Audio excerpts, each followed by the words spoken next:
মহাকুম্ভ সঙ্গম স্নানঘাট।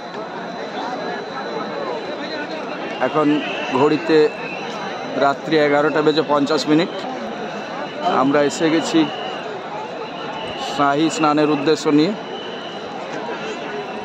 এই দিকে গঙ্গা নদী এবং এই পাশে যমুনা নদী এবং সামনে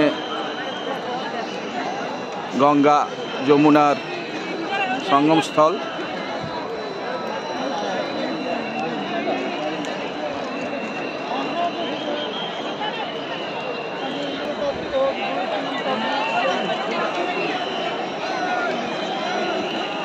এবং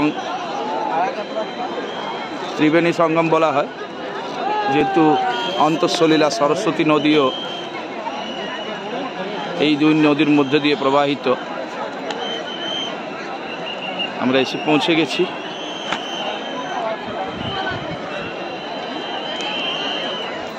আজ মাঘী পূর্ণিমার শাহী স্নানের ভিড় চলছে এই মুহূর্তে।